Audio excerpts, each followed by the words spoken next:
What's up, guys? I'm Tyler Casey, and welcome to the 15th episode of Wolf Talk. If you guys are not familiar with the podcast, I sit down with other creatives and we talk about shooting music videos. There's also music video editors, shooters, directors, anyone really in the filmmaking creative field. And yeah, today I'm sitting down with Max Novak. If you guys don't know Max, he is a YouTuber. He runs his channel, Max Novak. He's also known for his presets and plugins under Media Monopoly. He's done tons of... I have some notes right here. He's done tons of music videos. He's done some editing for some bigger artists as well. Such as most recently I've seen Juice WRLD, correct? Yeah, that one was unreleased, but Gotcha. And Soulja Boy as well. Yeah, dude, what's up, man? I'm just getting my levels right here. Nothing much. Just been enjoying Wednesday. Just shot something today with my friend, so just been having fun doing it. Tight. Yeah, I saw you were out shooting yesterday. Yeah, yesterday and then this morning. Sick. Where are you guys shooting at? It's called the Bronson Caves in Los Angeles. It's pretty nice. It's a good place to like hike too. So nice. If you're in LA, check out. Sick. Yeah, I always like spots like off the like hiking type spots are always fun to shoot at. There's some pretty cool looks there. But you got to find the right artist who wants to hike up in the hills. Yeah, we didn't go far, thankfully. Yeah. I would have fallen off the hill with all my stuff I was carrying. Yeah, but it was good. Tight, man. So what have you been up to lately? What's the what have you been doing? Nothing much. I actually moved to LA from Pittsburgh about a month ago. Okay. So kind of just been adapting to here. It's basically like the complete opposite of what I was used to. I went from I probably was in college for 6 months. I did 2 years of community college, got my associate's degree, 6 months in Slippery Rock, PA. And then I ended up dropping out about 6 months ago to do this full time, and then moved here last month and just been getting used to stuff, meeting people. Went from basically not like meeting anyone with a camera to like people everywhere with cameras. So it's been great. I feel more of like in the middle of the community. You know what I mean? Yeah, so. That's tight. Cool. Yeah, that's definitely cool.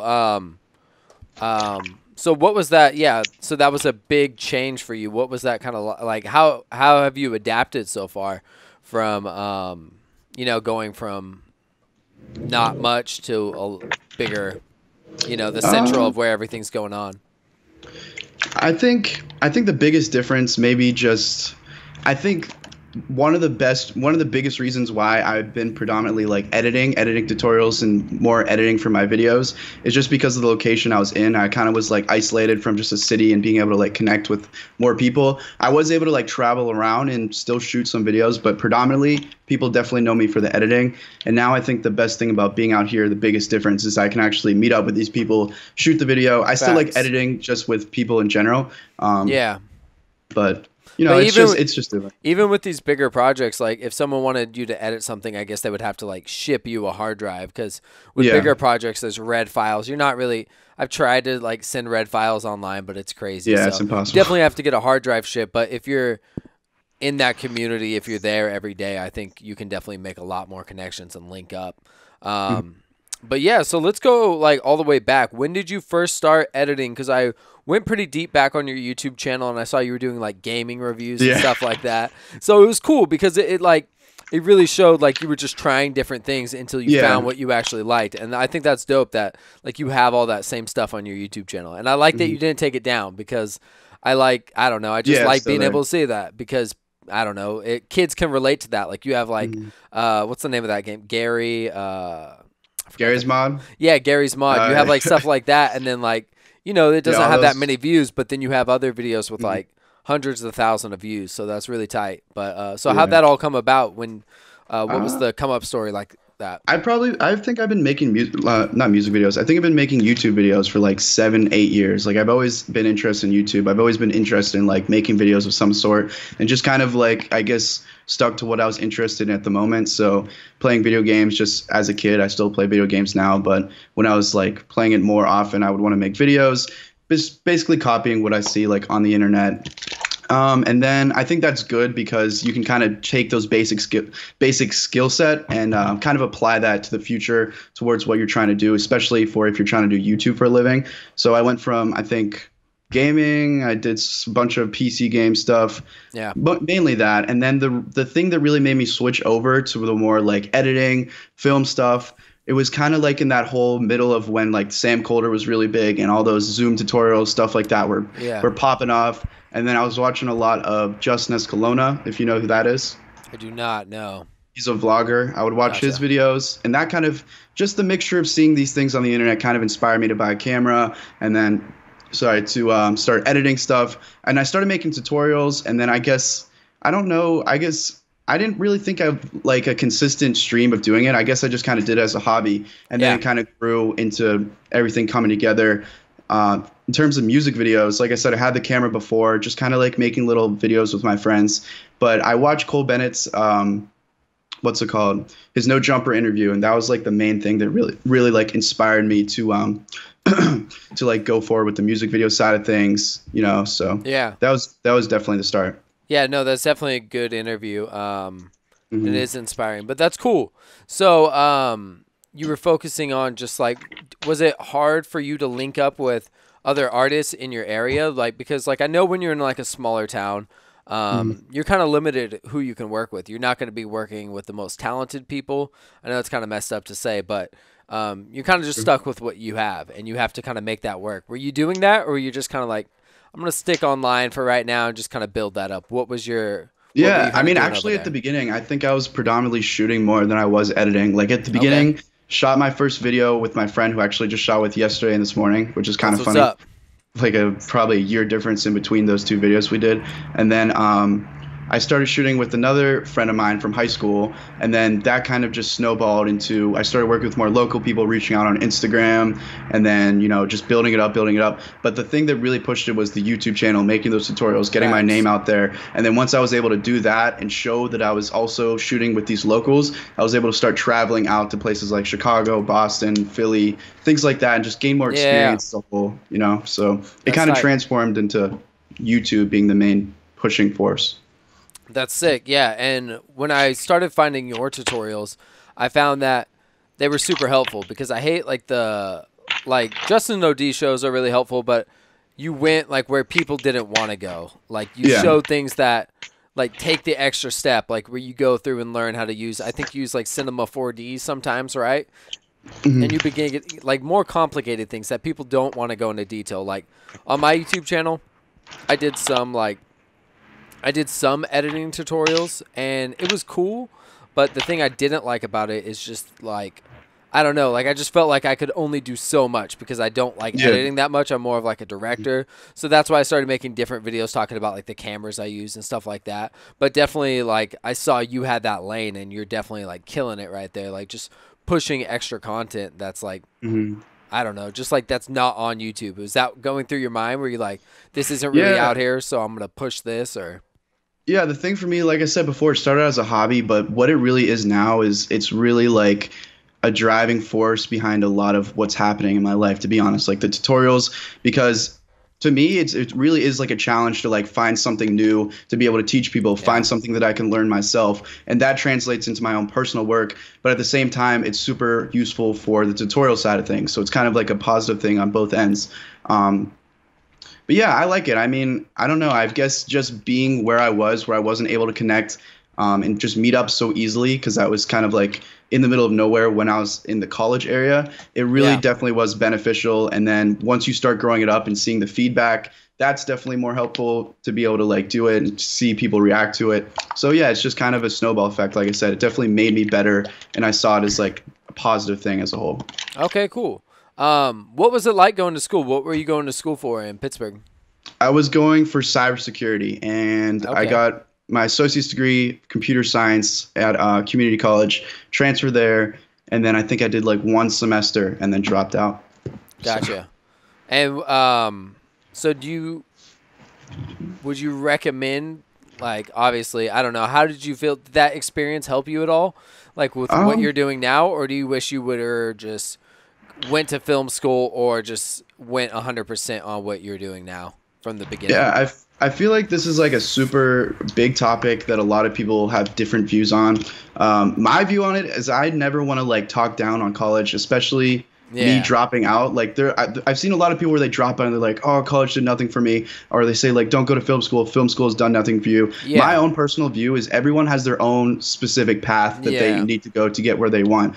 School can help you in a lot of different ways depending on what you're doing. For me, I was going for cybersecurity, but even just some of the things I learned through like programming has helped me. Even if it's just in a small way, it helped me. I just knew at that point in time I wanted to drop out and pursue this because every day I'd go to class. The only thing I'd be thinking about really was YouTube because that was like what I was passionate about, like what I love to do, you know? So I would say just choose what you think is the right decision and then just kind of follow your gut feeling. Like film school is a good thing too. I learned everything online. I didn't do anything from film school. But in terms of networking, film school is a great option. There's nothing wrong with going and getting a different kind of degree and still doing this as a side. You know what I mean? Everyone has a different path. You just kind of have to, like I said, follow your gut. Yeah, no, I went to community college and I was in like a film type program. So that was really helpful. And then I kind of found eventually I found that I want to do music videos after trying a bunch of different stuff, documentaries, stuff like that. And I actually learned a lot just from editing. I took some editing classes. They really drilled in like just the basics of Premiere. So that was really tight. And then I transferred to a bigger school for film and then I just wasn't really feeling it. Like I was all the way out. It was just wasting my time. I'm making money shooting music videos, and I was working with bigger artists at the time, so I was just like, I need to kind of I don't know, I just stopped going to school. So. And this was in San Francisco? That was in San Francisco, yeah, San Francisco State. So, I mean, some people like the program. I wasn't really feeling it. It was kind of more film-based. I don't know what I was thinking, but the community college was tight, though. I learned a lot of good stuff there. So, it was like I think school is definitely a good place to help find yourself and meet up. Definitely. There's some like-minded people like you. It just depends what kind of school you go to, really. But with the internet now, it's insane of how you can meet up with like-minded people.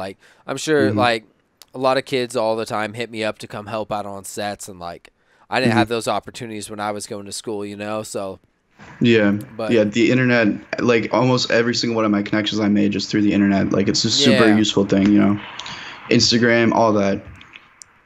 But definitely. So one thing I want to get into is one thing that I noticed about your editing and your work is you're starting to develop your own style.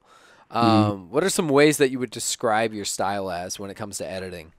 I'm happy to hear you say that because I feel like that's one of the biggest goals is, to find your own style. Yeah. But in terms of my style, I don't know. I don't think I have one concrete thing that I do. I feel like I just kind of have a good knowledge of different things you can do for editing, and I try and just listen to the music and just respond to that and use the tools that I know the tools that I know I have to be able to create the visual that I think would look best based on the effects. That's kind of confusing, but you know what I mean? Yeah, no, I definitely get what you're saying. I don't want to do one specific way every single time. I want to kind of change it up, but never stop doing something just because I think that it's getting stale. I want to just use the right thing for the right song, the right project. Yeah, I gotcha. Yeah, most definitely. Yeah, because, I mean, I use the VHS. I actually use real VHS cameras sometimes in my stuff. And I said the VHS effect is played out on my Instagram a while ago, and everyone's like, why are you still using it? I meant in the fact that if you're using it on every video and you're using the Red Giant Universe plugin where, have you seen how it has that specific line on the side? It adds it to everyone. And I just think, I don't know, I think that's really played out. You just have to manipulate and do things for a reason and in a certain way. But on some of your videos, I saw you had some breakdowns where you're talking about Cole Bennett and Lone Wolf. Analyzing some of their styles, what have you taken away from their styles? I don't know. What do you think about their styles? I feel like when it comes to specific styles, there's two types of people. There's the type of people who they kind of want to lock themselves in their own way and not be influenced by a lot of stuff. And then I feel like there's a lot of people that want to kind of take pieces and then mold it into one big thing. Yeah. And I don't think there's anything wrong with either of those, but I think personally for me, I'm the kind of person where I like seeing a lot of things, whether it's through film, through music videos. I like using that and then interpreting that in my own way, changing it around, experimenting with it, throwing in stuff that I like, and creating one kind of just big mesh. So in terms of Cole, starting out, Cole Bennett was probably biggest influence for me. Like I said, the whole interview was the reason why I wanted to do it.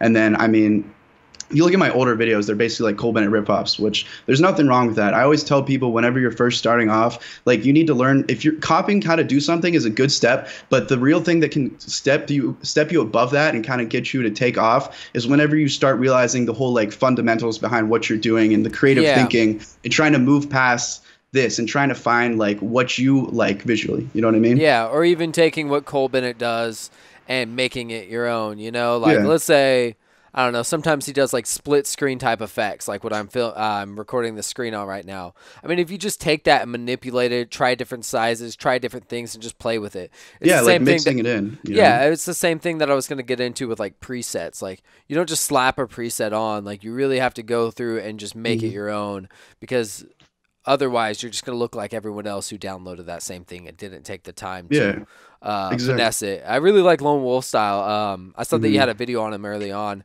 But yeah, it's crazy how much he's blowing up. His work's insane. I love just like how far he takes it, especially with just like hand painting. It almost looks like a kid's craft. Like it's really unique and it's really tight. What do you think about that?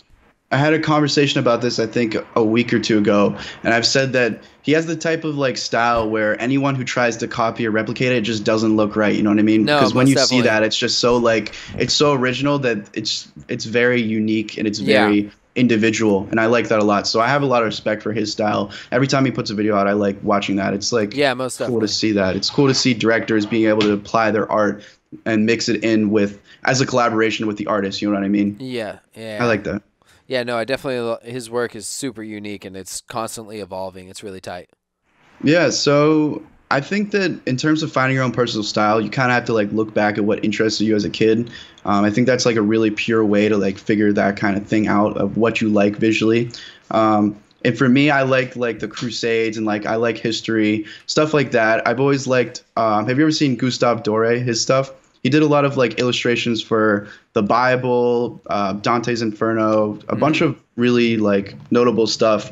And I just always thought visually like wings looked really cool. And then I don't know, I think I just put in a video once and I just thought it looked cool, and then it just kind of stemmed up from there. And now I've been trying to do less of like the cheaper like green screen wings and try to do more like 3D wings. I think I did one in the Wi-Fi video that I did.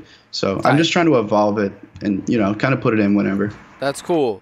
So you also release presets and you teach people how to do stuff. Do you ever get afraid that people, like let's say you teach something that you feel is unique to you, do you ever feel like people like recreating that is going to kind of, I don't know, dilute your style or kind of, you know, something like that? Yeah, I know what you mean. The way I see it, like sometimes there's things where I won't do it just because I don't want to like oversaturate it. But for the most part, like I would say like 95% of like what I do, I've made tutorials on in the past. Like I don't want to have a fear of giving something away because, oh, maybe it'll like dilute the style and stuff like that. Because I think as a creator, everyone's an individual. And even if someone like tried copying my style to a T, they still wouldn't have that little bit of thing, you know, the individuality that each person has. Everything's going to look different. And even if someone does want to copy a style, at the end of the day, it's just going to be a copied style. Like I said, use that individuality and just kind of use like that creativity and try and build on something. It's okay to take specific parts from different artists. So I don't have a fear of doing that because, you know, it might influence someone in a positive way. But if you really want to reach that next level, if you really want to be seen, you know, then that is super important. You know what I mean? Yeah, most definitely. Yeah, I definitely agree. What was I gonna say? Yeah, I don't know. Yeah, I agree, and I feel like, I don't know. If what I've always felt is, that's what I was gonna say. What I've always felt, if originally when I first started doing YouTube, I was afraid to release my information because I'm like, I'm not gonna have any more secrets. All my stuff's gonna be released. But then also what I've heard is if you give all that back, definitely like it's going to push you to be more creative because you're not going to want to do those styles anymore and you're not going to get hung up on that. And then also if you put all that in, you're going to get a lot more out. Like I've even had people hit me up, like I've released a lot of stuff and they'll be like, hey, you should try this, or it always comes back to you in the end. And I've heard a lot of people say that, like Gary Vee and stuff like that. And it's really true. I don't know if you found that true for yourself, if you gave away like a really big secret or something that you thought would be really useful.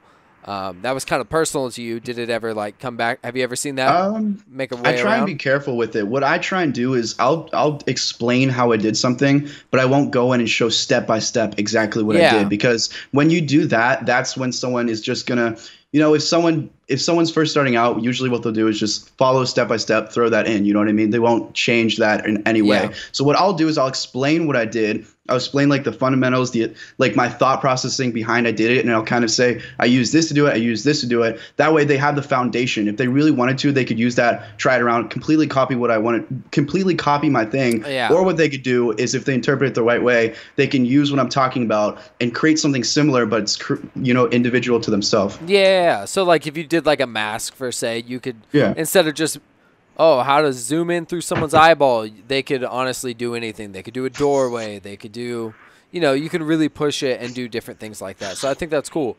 So recently you edited a Soulja Boy video. How'd that whole process come about? That was actually kind of a last second thing, but I think that turned out okay for the song, and just for the clips that we got. I like how it turned out, but it was fun. I've been a fan of Soulja Boy since I was a little kid. Like, you know what I mean? I mean, not a heavy fan. Like, I'm not listening to him every day, but just remembering like 6th grade, how into that song everyone was. Like, it was a big part of like my childhood. So how old are you, by the way? I'm 21. Okay, for sure. Cool. I'm 23. That's tight though. Yeah. So, were you in Pittsburgh when that happened, or were you out here in LA? The Soulja Boy video? Yeah, when you're just editing it. I think I was in LA. I think that was like 2-3 weeks ago, something like that. I think I was like right when I got into LA. Gotcha. I'm pretty sure. And did something happen with like the credit on that video, or? Yeah, I don't know. It wasn't really that big of a deal as kind of people reacted to it. Looking in the comments, people like actually got super mad. Yeah. But yeah, it really wasn't that big of a deal. It's just miscommunication. That's literally all it boiled down to. Basically, what happened was, I was told by the director that I could put my logo in and all this stuff, and then I woke up and it just wasn't there. So my reaction was like, I just didn't really know. I didn't really have any, I didn't hear back from what the reason was. So I said, hey, I did this, woke up, it wasn't there for some reason, unfortunate, but not a big deal. Like I said, it wasn't a big deal. Sometimes stuff like this just happens.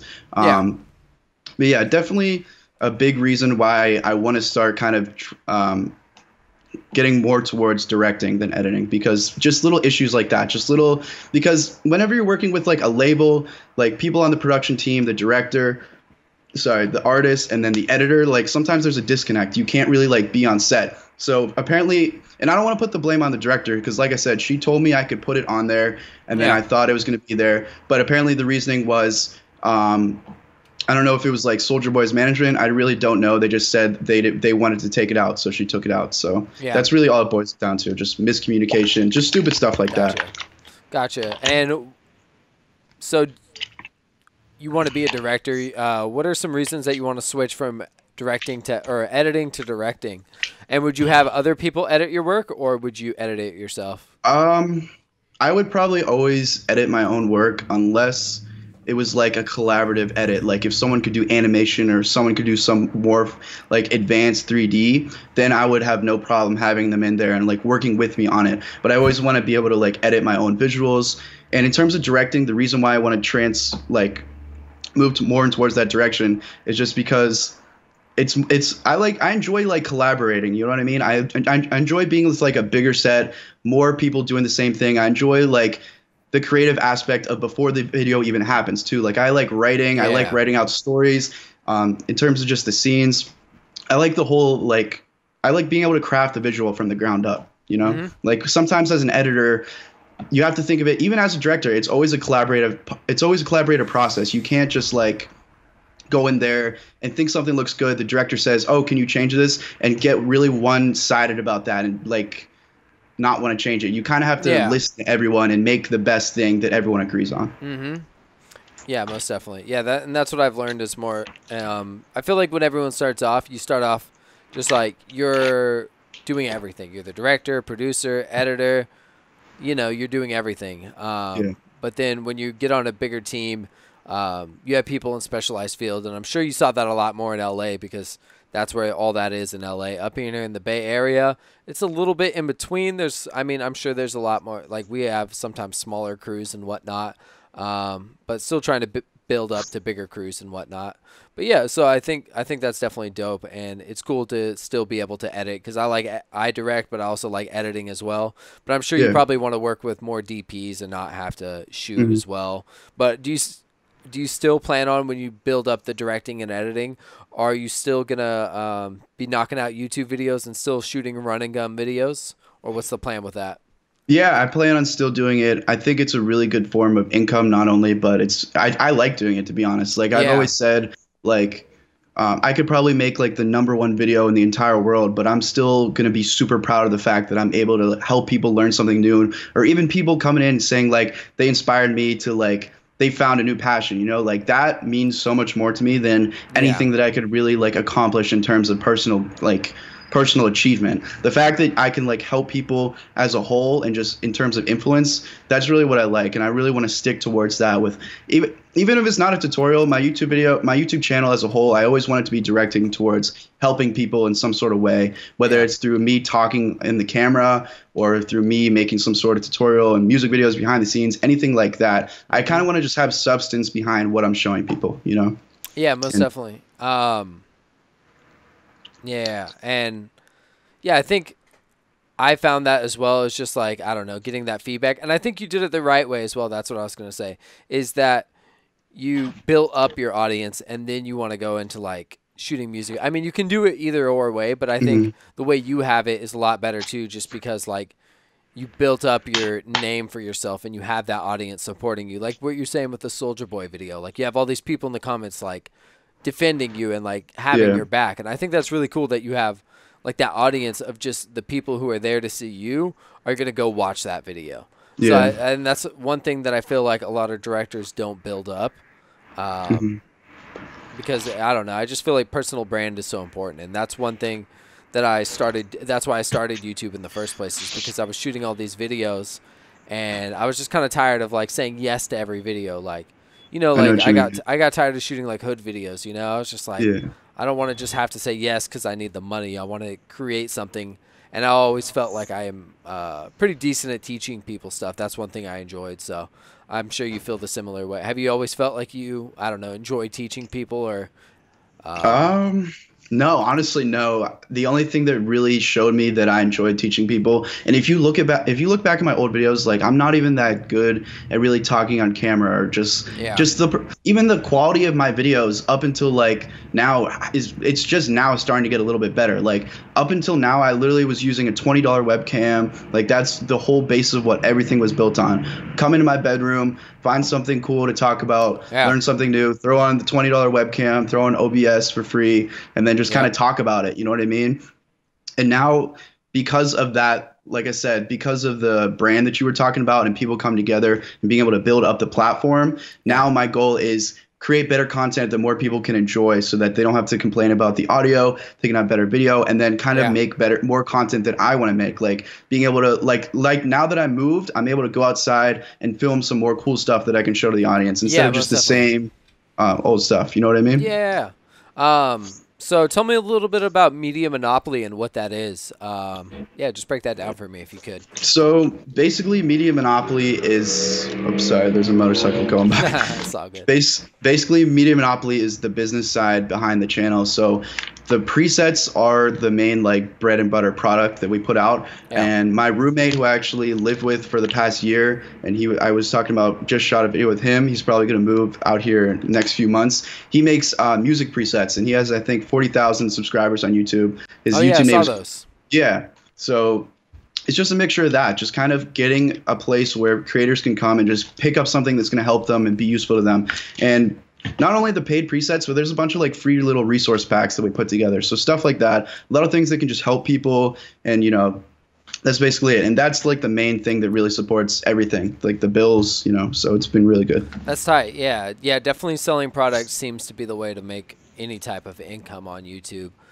Versus like ad revenue and whatnot. I'm sure, definitely. The affiliate's been cool, but yeah, that's really cool. So if you guys are interested in some of his, I'm sure a lot of my audience has already seen a lot of your presets, but yeah, I like what you were saying. So let's go back to like what advice would you have for a kid who wants to start editing music videos? Like, let's say they're in the middle of nowhere, but they have a computer, or what would you say for them to start, some advice for them to like start editing music videos when they're have no connection to that outside world?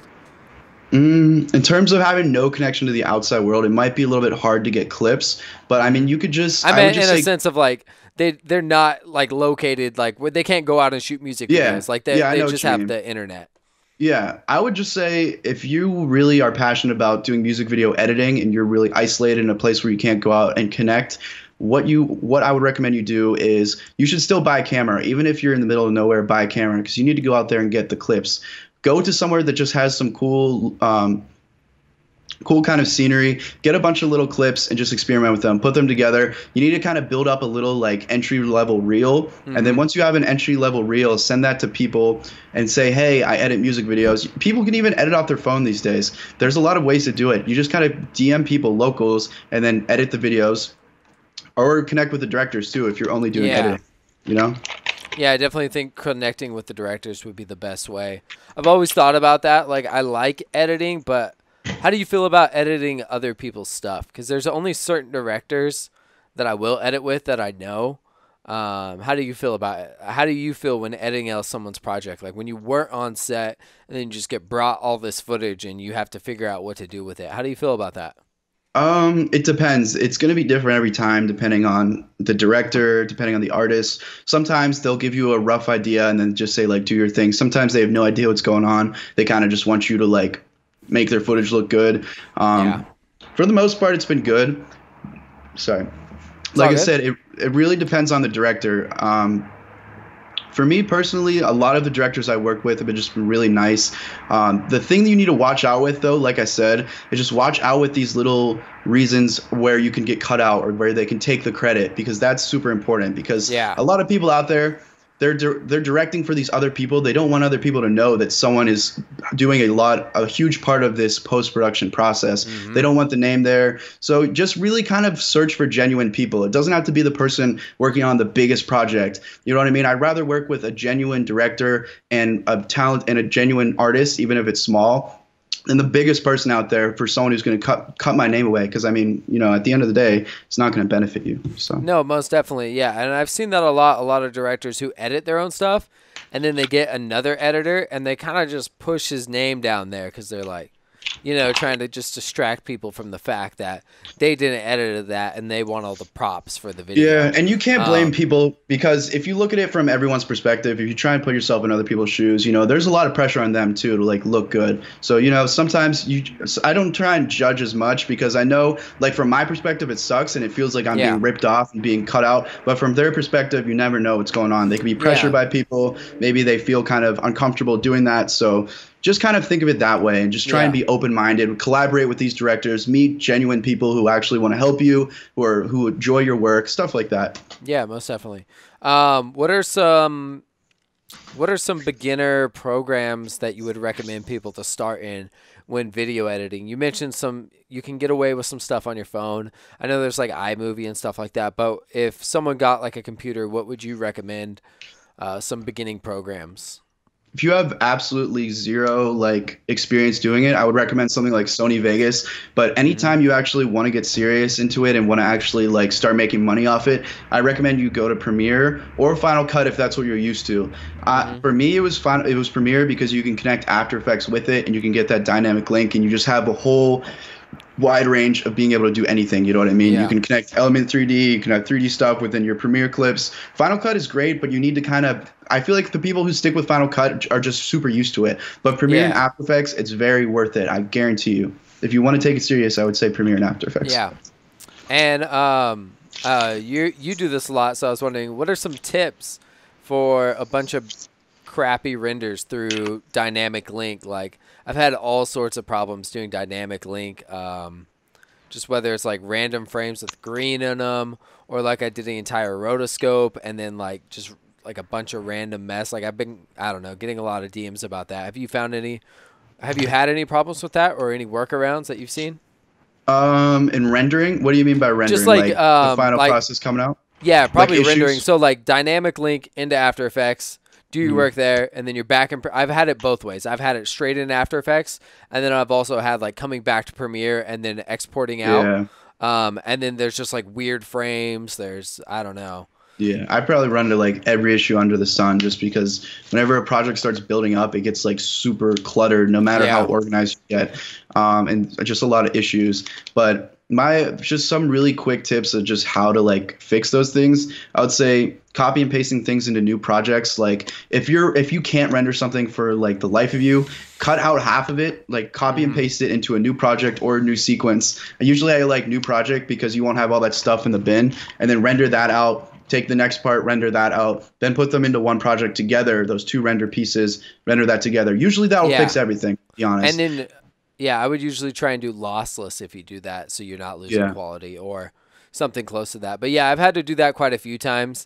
And then also, like, if you ever get an error, like that little box, read the time code and see where that error is occurring. Yeah, definitely. And then you'd be like, oh, it's the sometimes universe. It's one little thing, you know what I mean? Universe VHS effect with a dissolve layer, something weird. But what's a effect pack that you think's underrated that people really don't know about or don't use enough? Like a program. I'm sure. Do you use Sapphire or? Oh yeah, I love Sapphire. Yeah, Sapphire's tight. I've been using Sapphire for a while too because of the A$AP Rocky videos. That's really how the channel blew up, is from the original like A$AP Rocky stuff I started doing. And Sapphire obviously is a huge part of that with all the distort chroma and stuff like that. So that's how I looked into it. And I was lucky enough to get a sponsorship with the Boris FX guys, so I was able to get Sapphire for free, which was really great in terms of using it as like a learning material for the people on the channel, just showing them different stuff. And a lot of people don't know, if you send them a picture of your student ID, you can get a version for free. So I try and say that because obviously people freak out when they see the actual like price. But it's meant for bigger studios. Sapphire is really great. Sapphire is always going to be like probably my #1 thing. Red Giant Universe, really great, especially if you're first starting out. They have a bunch of awesome stuff. I love the AV Club effect. I love all the VHS stuff they have. What else? Sometimes there's a lot of random little presets. I actually like to use a lot of the presets I make in my own music videos. Like, you recognize that sometimes, just because I guess it's a direct reflection of my own personal style, like the way I make it. So I like throwing in a lot of my own presets in there and kind of mix and matching a lot of different things. Yeah. Stuff like that. Sometimes you can find After Effects template files to throw in some kind of cool elements. There's a lot of ways you can kind of like finesse things in and stuff like that, Cool. Yeah, definitely Universe is a good way to start out. And they also have the student version of that. Because I remember I was like in Premiere and I was like, I kind of like exhausted everything that was in Premiere at the time. So I was like, I want to like expand, and Universe was perfect at first. And then it kind of just gave me a lot more options. And then they had updates, but I definitely think Sapphire runs a lot better than Universe, just as far as like rendering and stuff like that, because I have had a lot of problems with Universe. Do you edit on a Mac or a PC? PC. Okay, cool. Yeah. Is there a specific reason why you edit on Mac versus PC when it comes to video editing? I think it was just how I was raised. Like, my parents always had like a really rundown PC, and that's kind of like what I was used to, like Windows as an operating system as a whole. Yeah. And then it turned out I was lucky because I think that PC, once you get into like the 3D stuff, is better to have. Like sometimes you'll see a lot of Mac users switching over. And for me personally, like I said, I'm so like not used to Mac. Like, I love Mac just as like a taking it on the road. Like, I had a MacBook Air, which broke, unfortunately. It's really great in terms of like being easy to use, because the PC, it gets kind of hard, but being able to go into a PC and like change files and like really dig through the files, as well as being able to do like the 3D kind of things and being able to build your own PC in terms of graphics cards and stuff like that. That's where it has its advantages, but there's a bunch of different advantages for both, Yeah, most definitely. I really like, I have a custom PC as well, and I just like the graphics card, being able to swap parts and stuff like that. So that's pretty tight. Yeah. Is there any PC laptops that you would recommend? Because that's one thing that I haven't purchased yet, is a laptop for like on the go, like transferring files and stuff like that. And like being able to even knock out an edit. I was maybe thinking about just getting a MacBook just to have like the best of both worlds. But I mean, if there, I don't know. Have you seen any options that interest you? I don't have I don't have a laptop to edit on, but I really want to get one of those Alienware laptops that have Windows on it, because you can get like one of those NVIDIA GeForce like 1060s in there, I'm pretty sure, and like a decent processor. So basically same as this one. I want to upgrade this computer as well, but you know, I think Alienware is the way to go. I don't have that much info on it though. It's coming through the speakers now. What the heck? Check. Gotcha. All right, cool. I definitely, that's what I've seen as well as Alienware. Seems like one of the best options, but so one part that I do in the show is it's a segment that I do. It's called Invest in Yourself. So it's basically for anyone starting out, what kind of gear you would recommend them to get. Whether it's like usually for start shooting music videos, but I definitely think for yours it might be cool if you could include like a computer or something along those lines for editing. Stuff that you would recommend kids who want to start shooting music videos and really get into editing, what you would recommend them to get. Let's see. I would recommend, in terms of a camera, I would recommend Canon Rebel T5i. Definitely like probably one of the best starter cameras out there.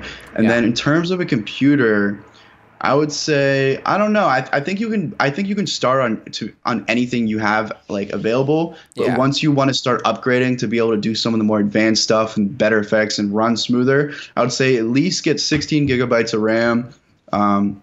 Get like an Intel i5. That's a good like starting processor. And then I don't really know that much about graphics cards, but I like NVIDIA graphics cards. I have a 1060. Okay, tight. Yeah, that's a good like basis, I would say. Nice. With that, you can make some cool stuff. Okay, cool. And then, especially with proxies, do you use proxies at all? No, I actually don't use proxies. No, I see a lot of people talk about them, but I never like tight. look. You should try them, especially when you add hell effects. I don't know how much 4K footage you're working with, but definitely when it comes to 4K and adding hell effects, proxies have saved me. And what are there any other pieces of gear that you would recommend that you found useful for starting out? Or do you think just like a camera and just get a computer and just start shooting like handheld videos? You can get like a pretty cheap stabilizer off of Amazon. Yeah. I would say pick one of those up. A lens is pretty important. I would say get like a 50 millimeter 1.8. Having a 1.8 is pretty important just to be able to get that aperture difference, because that's one of the biggest differences. Learn your camera settings. That's super important. That's one of the #1 things I see beginners doing, like having like a super cold temperature or off white balance. Learn your camera settings so where you can create kind of a cinematic look, and then just start watching a bunch of tutorials, honestly. Like if you watch a bunch of my if you pick up Premiere, After Effects, watch like a bunch of my tutorials, I guarantee you can throw in some stuff that's going to be able to like impress clients. You know what I mean? So just use what's out there. Yeah. What are some other resources that you would recommend? Maybe for like someone who's a little bit afraid of After Effects and hasn't really gotten that deep into it. Do you have any tutorials on that you would recommend, or any like books that you've read that have helped you? I haven't read any books, but in terms of people, I mean, there's some amazing like people out there making videos like Justin Odisho, Cinecom. You know, I have a bunch of beginner After Effects tutorials. If you just really kind of look back at my channel, I have a bunch of stuff talking about masking in particular, how to do it faster, and just a lot of cool little creative things that you can do really easily in After Effects. I don't think After Effects is that hard. I was intimidated at first too, and I would only use Premiere. But once you get After Effects, you figure out how to set up that dynamic link, and you start really throwing in like just these simple like little effects. It kind of just feels like an extension of Premiere. Like, you know, they have the same thing. Like the keyframes are the same. There's still the effects bar. It's basically the same. You just kind of have to watch tutorials, and then you can learn it yourself just from tutorials, I think. Yeah. Do you ever do edits just in Premiere? Which is like, because I've seen on your tutorials, you'll show 2 ways to do it. You'll show in Premiere or in After Effects, and then you'll just in Premiere. The Premiere way is not as detailed and not as doesn't dive in that deep, but you can still kind of get the same effect. Yeah, exactly. Like going back to how I said, like they're basically an extension of each other. Yeah. If you have the same thing in there's only a few different things that you can't do in Premiere that you can do in After Effects, like in terms of specific effects or just specific features. But a lot of it is basically the same. So sometimes I'll show it and be like, if you want to do it in Premiere, you can do it this way. Yeah. Yeah, sorry, what was your question before that? No, I think that was pretty much it. But yeah, I think the main difference though is like the amount of detail you can go into in After Effects. After Effects, like you can really like when you make a mask in Premiere, I always feel like I'm like half-assing it, just like because you can't really like. Yeah, you Masking can't, like, After Effects is way better. Yeah, way because you easier. can't even like zoom in or anything like that. So definitely with After Effects, I feel like, yeah, it's. I've heard of people talking about like building a sculpture, like Premiere is like just like doing like big chiseled blocks away and like getting this rough like look of it, and then After Effects is going through like with like a smaller chisel and like breaking away like the details and whatnot. I don't know if that makes sense. But yeah, is there anything else that we could be looking forward from you in the future? A lot more things that I'm going to be shooting and editing. I want to connect with a lot more directors. I've been meeting a lot more people out here. So bigger projects in general, which is going to be really fun. There's hopefully if we can get some cooler projects with bigger name artists, I want to really put some crazy stuff in there and just I want to always improve. Next thing, level up. And then eventually I want to move into directing more kind of medium budget projects with people and having more of a smaller crew setup, medium sized crew, having some directors of photography come out there, production managers, things like that. And less running gun and more stylized things that I can really use to kind of buff out my portfolio. That's the personal line. In terms of the channel, like I said, now that I'm out here in LA and I can meet people and I can go out and do more interesting things, I want to start shooting more. I want to start doing more kind of like basically like travel films, except in Los Angeles, kind of like a pimped out vlog where it's like more like cinematic editing. You know what I mean? So like showing, something like that. Sick. Yeah, that definitely sounds tight. What are you thinking about? Would you ever do something along the lines of like Cole Bennett, like where he hosts artists on the channel? Is that something you're trying to get into, or are you just going to keep it kind of like the traditional way of just letting the directing, editing, and then the artist takes that final product and presents it to his audience? Yeah, a lot of videos are posted on my channel. I have some music videos. Yeah. Sometimes they're posted on both. But yeah, even if it's just posted on Elevator or some sort of platform out there, it's nice to post it on my channel. And I want my channel to be a place where people can learn these effects, but also see them in use, where they see the music videos that I put out. So just kind of building the platform and using that to help artists as well that have talent, give them a platform for people to be able to see them. Yeah, that's cool. What was I gonna say? Let me see. Let me double check if I had any questions on Instagram. I think I just got one question from my friend who does VFX for me, and he was like mad that you only had 3,000 followers on Instagram. I don't use Instagram that much, to be honest. Yeah. And is that something you plan to be on Instagram a little bit more? I just need to take more pictures, to be honest. Like I'm not the type of person to like really pose up for a picture. I just need to take more in general. Even feel not even pictures. Like I feel like pictures don't like they're okay on Instagram, but even just like if you put like created like a like just like you breaking down an effect on Instagram, like I feel like if you just kept posting those would definitely like just grow your. I mean, it depends. It's all up to you what you want. Yeah, that's true. Sometimes I feel like I should do that, but at the same time, I don't know. Whenever like I'm kind of weird with Instagram where I don't want to post something unless I feel like it's like worthy of like being posted, which is pretty stupid. But I don't know. It's all good. I just need to post more in general, I think, and it'll be better. In the future, it'll be better. I like using Instagram stories a lot, though. No, yeah, Instagram stories is I've loved Instagram. That's what I've been using a lot, and then I started getting onto YouTube. So, but yeah, is there like a secret message if someone made it to the end of this podcast that you want them to comment down below? Any secret little message? I don't know. I would say subscribe to Tyler. Yeah. Check it out. Sick. I would say that's the only one. Just go down there, spam, subscribe. Check out my channel if you guys want to learn any cool new stuff. Yeah, and I'm definitely on the YouTube video. I'm gonna link all your channel, Instagram. Go follow him on Instagram. Let's do that. Let's run those follows up. Yeah, let's run it up. I don't have enough posts to be able to. It's all good. Maybe if you get more followers, then you'll be obligated to post more. But yeah, I definitely want to link up. Definitely want to link up with something on you on the future with an edit or something along those lines. Definitely got to come out. Link up in LA and come up here to the Bay Area and do some stuff. There's some cool stuff to film up here. It's pretty tight. But yeah, I think that's pretty much it. If you guys enjoyed the podcast, make sure to leave a review on Apple iTunes or Google Play, wherever you guys are listening to this. And yeah, make sure to follow Max. Appreciate having you on, man. Yeah, thanks for watching. Casey, and we'll catch you guys next time. Thanks.